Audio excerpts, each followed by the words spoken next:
होत आहेत आपल्या अकॅडमीला. तर सुरुवातीला थोडंसं मॅडमला सांगू इच्छिते की ज्यावेळेस मी अकॅडमी ओपन केली त्यावेळेस आपल्याकडे महिला अभियानाचं काम होतं की गाव तिथे महिला अभियान, गाव तिथे महिला शिक्षण. प्रत्येक ग्रामीण भागामध्ये मुलींना तिथे जाऊन प्रशिक्षण देण्याचं आमच्याकडे काम होतं. तर सुरुवातीलाच 20 मुलींची बॅच झाली माझ्याकडे. काम कशा अंतर्गत होतं? महिला अभियान अमरावतीचे ते संस्था होती, त्यांच्या अंतर्गत आपल्याकडे ते आलं होतं. तर बीड जिल्ह्यामध्ये असे काही छोटे छोटे कोऑर्डिनेटर होते की त्याच्यामध्ये माझी निवड झाली. त्यानुसार अंबाजोगाई तालुक्यामध्ये वेगवेगळ्या ग्रामीण भागामध्ये मी जाऊन 6 महिन्याचं प्रशिक्षण दिलं आणि विथ त्यांचे थिअरी क्लास व्यवस्थित घेऊन त्यांचे एक्झाम, ते सर्टिफिकेट प्रत्येक वेळेस सर्टिफिकेट सगळ्यांना दिलेले. त्यानंतर इथं आपले पाटोद्यामध्ये जे काही मुली शिकून गेल्यात आजपर्यंत, समजा ह्या 15 वर्षामध्ये 850 विद्यार्थी आपल्या अकॅडमीतून शिकून बाहेर पडले. आपल्या अकॅडमीचं रजिस्ट्रेशन आहे की आपल्या थ्रू शिवण class, beauty parlour, yoga class आणि प्लस छोटे मोठे जे काही मुलींचे घरगुती महिलांचे क्लासेस असतात, रांगोळी असेल, आर्यवर्क असेल, ॲडव्हान्समध्ये, ते सगळे प्रकारचे प्रशिक्षण आपल्या संस्थेमध्ये दिले जातात.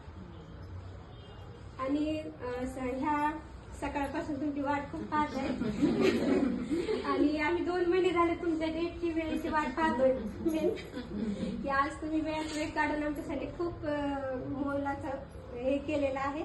आणि महिला अभियानानंतर स्वयंसिद्ध म्हणून मध्य प्रदेशमधली इंदूरची एक एनजीओ आहे. तर त्या एनजीओचं प्रत्येक स्टेटमध्ये इंडियामध्ये काम चालतं. तर त्या अंतर्गत आपण लॉकडाऊन पडलं, मग ते काम माझ्याकडे 2021ला आलं. 2021 ते 2025 पर्यंत बीड जिल्ह्याची कोऑर्डिनेटर म्हणून मी काम केलं. माझ्या अंडर 20 ब्युटिशियनला मी काम दिलं की त्यांनी त्यांच्याच पार्लरमध्ये क्लासेस घ्यायचे, त्यांनाही मानधन भेटेल आणि प्लस मुलींना प्रशिक्षणानंतर 5,000चं साहित्य भेटेल पार्लरचं, की जेणेकरून ते शिकून बाहेर पडल्यानंतर घरी तरी ती त्यांचा व्यवसाय चालू करते.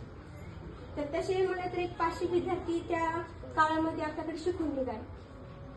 आणि प्रत्येक टीचरला पण वेगवेगळ्या आवडीने सन्मानित केलं गेलं. धाराशिव जिल्हा जे पाटील सर आहेत ते महाराष्ट्राचे हेड होते, तर त्यांच्या अंतर आपल्याला कोऑर्डिनेटरचं काम भेटलं इथं. आणि वेगवेगळ्या ग्रामीण भागामध्ये टीचर जॉईन केलं मी आणि त्यांच्या अंतर्गत क्लासेस चालू केले. लॉकडाऊनच्या पिरियडमध्ये जैन गल्लीमध्ये सभागृहात 20 मुलींचं बॅच होती, त्यावेळेस साहित्य आलेलं होतं. त्यावेळेस काकाजींनी आम्हाला खूप मार्गदर्शन केलं. ते आले वेळात वेळ 10 मिनिटं तरी वेळ काढला त्यांनी, तेवढंच खूप मोलाचं मार्गदर्शन भेटलं आम्हाला. आणि हे असं चालू आहे. आणि मला असं वाटतं की प्रत्येक महिलेनं शिकावं, काही ना काहीतरी शिकावं. प्रत्येकीकडे कला असते, फक्त ते कलेला वाव देण्याची संधी भेटत नाही.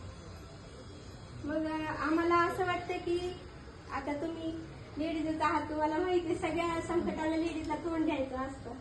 तर त्यातून ही संधी जर आम्हाला काही अशा योजना वगैरे काही असतील तर आम्हाला अवश्य थोडासा माहिती द्या की जेणेकरून मी महिलापर्यंत ती पोहोचू शकेल.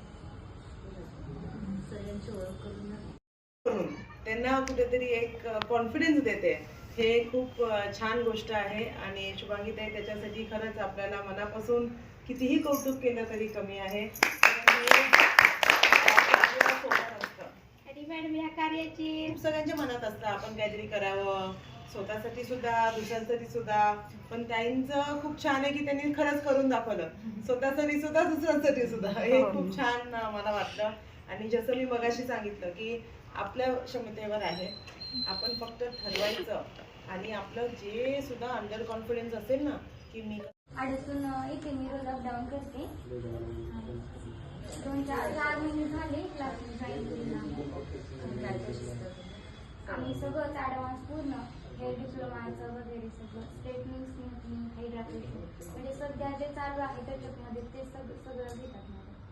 हां, खूप छान.